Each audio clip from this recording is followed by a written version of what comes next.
Hey, mama. So, business finances is always one of those things that people either love or hate.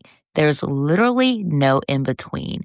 And so, if you fall into the latter camp and understanding your finances feels overwhelming or stressful, or maybe you put off your bookkeeping until right before tax time, either way, this episode is for you. I sit down to chat with my bookkeeper, Megan Hopper, and she shares some great bookkeeping tips for entrepreneurs to help you confidently manage your business finances. So grab your notebook and pen and let's jump into today's episode. Hey, mama. Welcome to Marketing Without Socials for Moms, the go-to podcast for moms in business who want to stop relying on social media to build their business and build it in a way that fits their current season of life. I'm your host, Andrea Singletary, a wife, mama of two, and visibility strategist for moms. Each week, I'm giving you the inside scoop on how to increase your visibility, leads, and sales through podcasting, email marketing, and collaborations. Ready to truly make social media optional in your business? Grab your chai tea latte and let's dive into today's episode. I'm sitting down to chat with Megan Hopper, and we're going to be talking all about bookkeeping. So, Megan, welcome to the show. Please tell us a little bit about yourself, who you are, what you do, and all about your family. Well, first off, thank you for having me and asking me to come and share with your community. I am grateful to be here. I am a mom of three, a military spouse, and this year we also decided to throw in homeschooling into the mix as well. I am a business owner. I own my own bookkeeping business, and I started it about 3 years ago. But the dream of it really started in like 2015, when right after I had my first daughter. I always had the dream of like staying home with my kids and have been thankful and blessed to be able to do so. But after like 6 months to a year of my first daughter, I felt this calling of something more. Like I felt like there was this purpose inside of me. I don't know if other moms kind of feel that too, where we love being at home, but there's also just this piece that we wish we had something for ourselves. So I started diving into the long Google search of what you could do from home and what you could bring some money in and all those things. Bookkeeping was the first thing that I saw, and it really like resonated with me because I love numbers. Numbers make sense to me. I love organization and puzzle piecing it all together. And then if we fast forward a couple years, I just like I helped some friends and family, but I never felt like I had like who would pick me? Who would want me to do their books? I don't have the accounting background that some CPAs have or whatnot. So a lot of fear got in my way of moving forward. I tried a few other MLMs out there just because that was kind of the journey that I felt like I needed to go. But ultimately, that was not the style that felt good to me. So, fast forward between having two more kids, military life of us moving, I just kind of felt called back to dive into the bookkeeping again. And in 2021 is when I like officially legalized my business and said, I am going to do this. I'm going to try. And ever since then, it's been a learning, growing curve. One, I'm so blessed and thankful to have started and like move past the fear and to be keep learning. It's a constant learning because you start a business and all of a sudden you're wearing all the hats. Yeah. But it's been a good journey. Yeah, I definitely resonate with the whole wanting to have something for yourself because that was something I went through too after I had my son. And before I had my son, I was working as a preschool director. And then while I was on maternity leave, my job shut down because it was like at the height of the pandemic and everything. And so did the stay at home mom thing and loved it. But like you said, like there was something missing. Like I needed something just for me and everything. And I think most moms, resonate with that, especially as stay at home moms. Like, yes, we love being with our kids, but we also want to get back to the women we were before we had kids and Right. everything. Or just that like that connection with other adults. Yes, yes. Have some adult conversations. So true. But I would love for you to share more about how you've been able to navigate homeschooling, running a business, and being a military spouse, because that's a lot going on there. So tell us all about that, like how you've been able to navigate it and make it work for you and your family. Well, we are still working and learning through it. So there's no like perfect sauce rhythm that I could say, like, this is exactly what you should do because each family dynamic is going to be different. Each season is going to be different. Give yourself grace and understand that it's okay to not accomplish everything that's on the to do list. And that's really hard for me as like a type A person. I have a to-do list and I'm like, I have to do all these things and like releasing some of that pressure and just doing the best that you can. Being that military spouse, we don't have family around us. So, and we've never really have. My husband has been in for 15 years now. So it's kind of all that we have known is to just kind of like depend on ourselves, depend on the small community that we can create and just doing our best, like that's the best piece I have. Right now, my husband has a little bit more flexibility in being around. So that has been nice. And he has kind of taken over the primary homeschooling role. But as we step into a new chapter soon, that's all going to be flipped upside down again. And then it's going to be reestablishing a routine and finding a rhythm that works for you, finding a rhythm that works for your family, and just doing what you can. Mhm. It's probably the Yeah. best I got there. Yeah, no, that's good. And it's so true. Like you said, every family dynamic is different. But one of the things you did point out that was so important is, you know, creating that village or that community wherever you are, like asking for help and finding ways to get that support you need and everything. That's so important. So I'm glad that you've been able to do that, despite the craziness it may be at times and whatnot, but being able to have that support is so important. It's not an easy thing. I am an introvert. I keep to myself. Yeah. So having to step out and find friends and find community is not an easy avenue for me, but I know that I can't do everything by myself.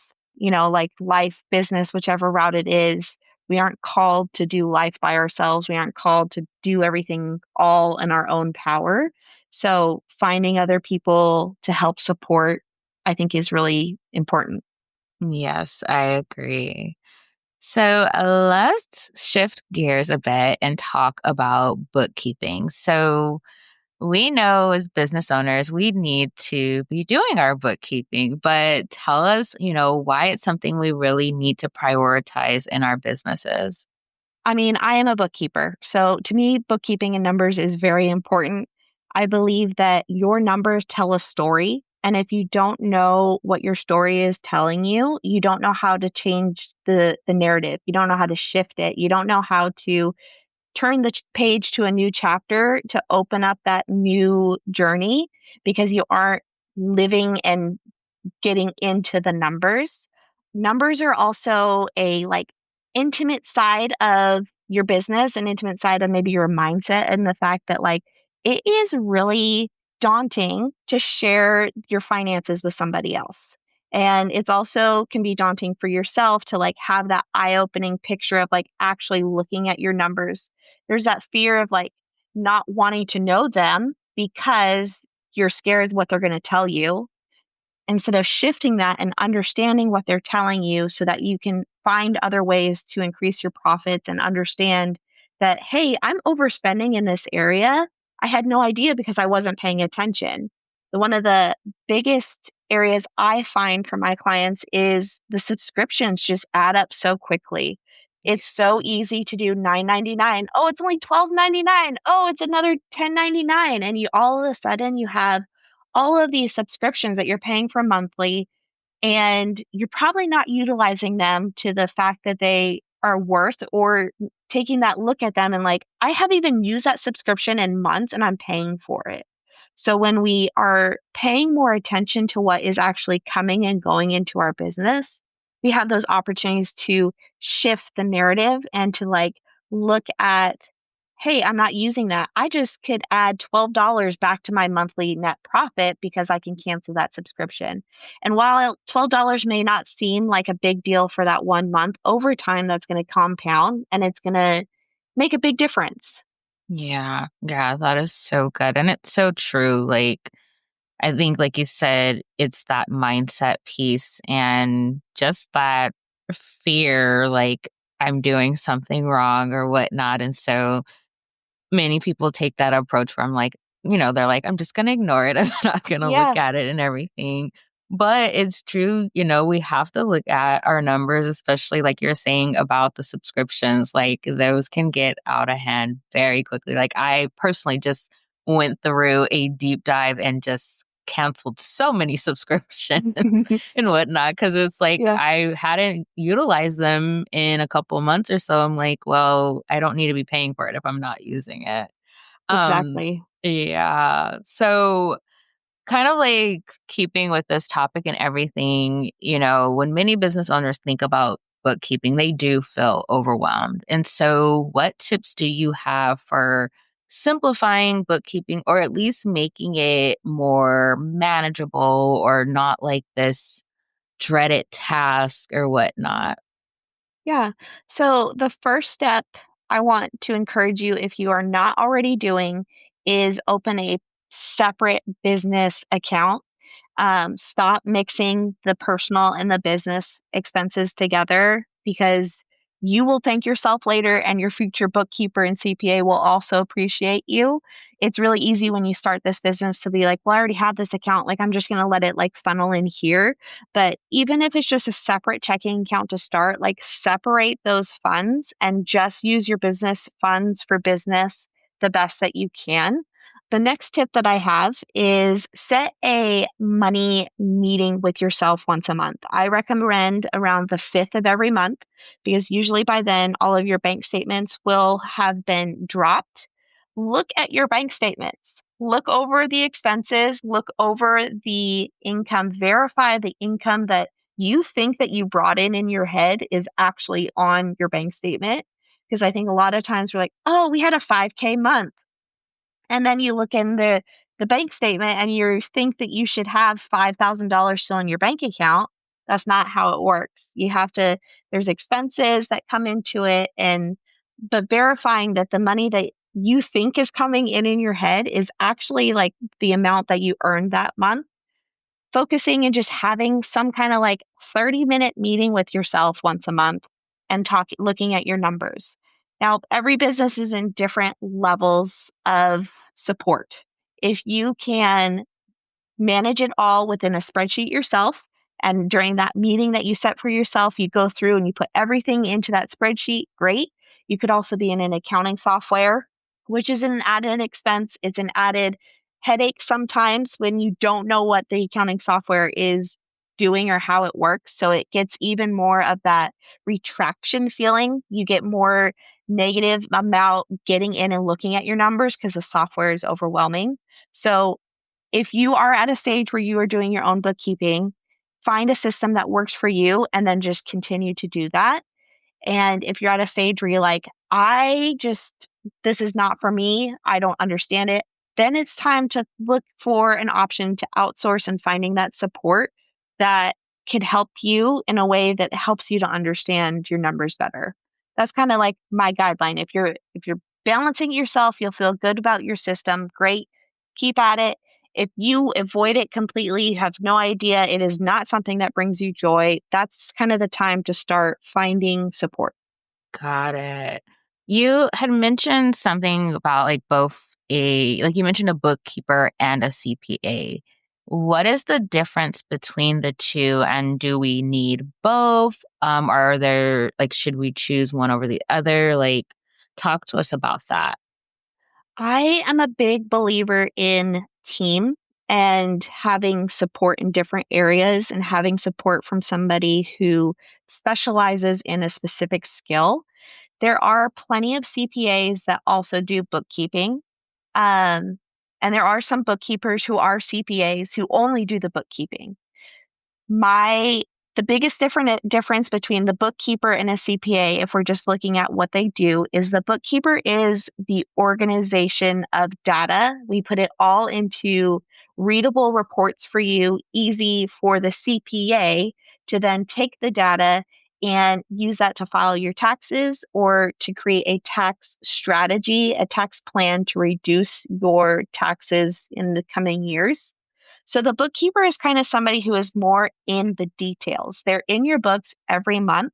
They build a relationship to understand when like, hey, this doesn't look like something that's normal. Let's talk about it. And I feel like some CPAs could just see it as an expense and throw it in somewhere and not even question the business owner or have that thought to say, hey, why are we spending this when we don't need to be spending this? So bookkeepers are more in the details into the monthly. CPAs are more forward thinkers and take the data from the bookkeeper to project those projections. I think there is value in both because we have different eyes on different things and we have different specialties in how we are supporting the business owner. The goal would be we all three as a team worked with each other so that way everybody is on the same page, there's open communication, and it's not like the financial people are over here and you only hear from them once a year and it's at tax time and they say, pay us this or don't pay us that or you're getting that. I think there is so much more value in having those conversations about money on a regular basis. And that is the difference I have found that bookkeepers provide more of that on a regular basis. Okay, that makes sense. And I love that breakdown and really how you kind of show how, the importance of that team aspect too and everything. So for the mama who she is just starting in business, but she wants to stay on top of like her bookkeeping and her finances and everything. So what would you recommend to her as far as like what systems to start with or just to kind of get started with like tracking that data, knowing her numbers and everything? Start with, again, that separate bank account, and then getting into some kind of spreadsheet is my recommendation place to start. I do have one if you are looking for a bookkeeping starter template to keep things organized. But ha- separating those expenses, getting in there every month, and just tracking what you're seeing. I am not a big believer in spending more than you make. I understand there's investing, but just be cautious that you have the means to pay those big expenses back and don't dive into a hole that you can't get yourself out of. Um, so that's kind of like the starting. First, we are tracking what we're bringing in, we're tracking our expenses. And then it's really important to be setting aside money for estimated tax payments. And this will impact you at the end of the year so that your tax bill isn't as high because you have been making those payments throughout the year. And to try to simplify this and to not feel overwhelming to you, you need to track your total sales, so all of the cash that comes in, all of you, then you subtract all of your expenses, and that will give you your net profit. Your net profit is the number that you should be managing and paying attention to for estimated taxes. It's recommended to put anywhere from 20 to 30% of your net profit aside for tax savings. And this number is best negotiated or talked to with your CPA so they can give you the best number that works for your family. And then when you are set to pay over $3,000 of in net profit, when your business has grown a net profit over 3,000, then it's a good time to start setting aside that's estimated tax savings every month and making those payments quarterly. And I know that that was probably a lot and felt very overwhelming, but it doesn't have to be. And I am more than happy to talk through that more if you have more questions. But it's just a good idea to be prepared, set aside that tax money so it doesn't come back to haunt you at the end of the year and you owe $10,000, but you don't know you don't have that money because it's all already been used. Yeah, yeah. Those are really great tips.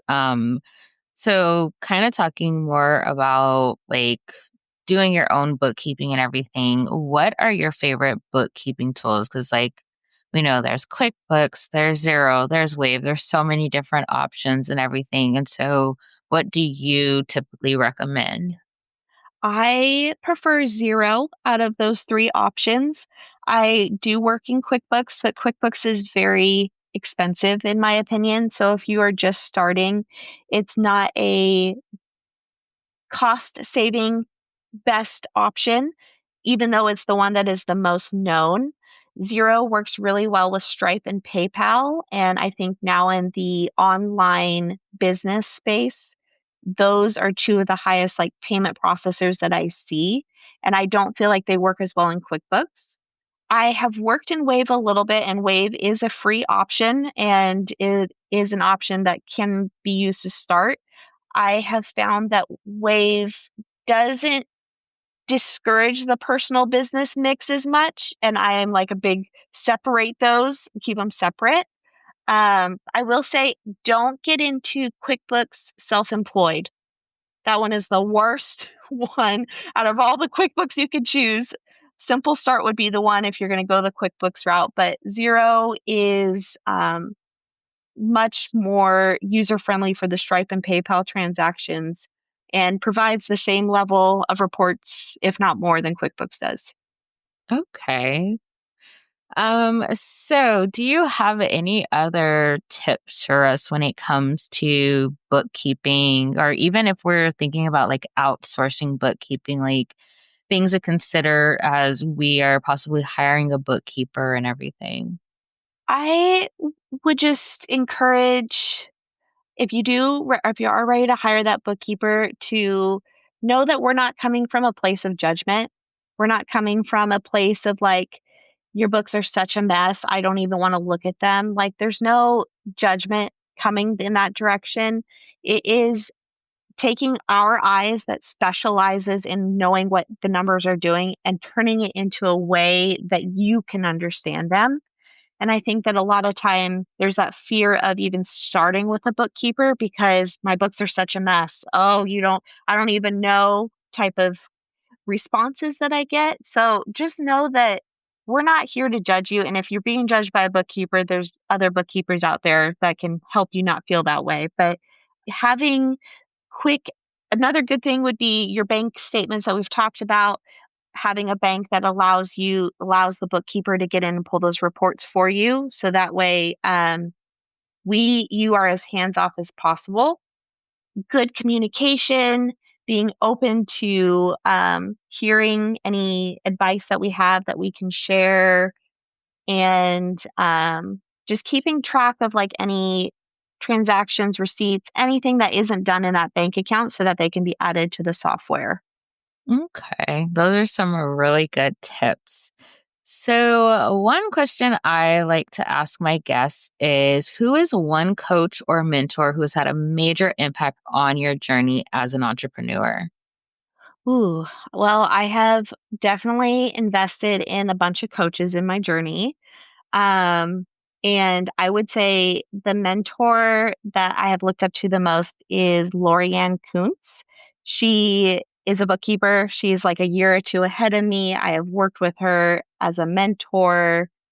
She was one of the people that I was like, look at her starting her business. Like, I want to do that. And I have inspired to be and learn from her. So that would be who my mentor is. That's awesome. So, tell us about the free resource you have for our listeners. So, what is it and why should they download it? Yeah, I have so many bookkeeping resources, and I know that a lot of what I said could be really overwhelming. I do have an estimated taxes resource in there. So, all that mess that I was blurting out about estimated taxes, there is a resource in there. There is a tax deduction. So, things that you can write off, a whole list of like 75 different write offs you can have. There are resource in there about 1099s and contractors versus employees, checklists for the end of the year. understanding what your reports are telling you. And I think there's even like a how to start your business. So, like legalizing steps that you would need. Lots and lots of juicy resources for small businesses who are overwhelmed by the bookkeeping, just like not sure what questions to maybe ask. But lots of great free pieces in there. Awesome. I'm definitely going to check out some of those resources myself. So thank you for sharing. And thank you so much just for, talking to us and educating us on all things bookkeeping. I feel like this is definitely an important conversation as business owners. But before we get off, please share where listeners can connect with you and learn more about working with you. So my Instagram is Numbers by Megan. I would recommend emailing me if you can't get a hold of me on Instagram, just because right now there's unfortunate things attached to it, and I'm sorry. But my email is hello@numbersbymegan.com. I am on the edge of doing some reconstruction over here, so some things may be shifting in the future. But right now, that is kind of where you can connect with me. All right. And I will make sure to link all of that in the show notes. Well, thank you again. Yeah, thank you so much for having me. No problem.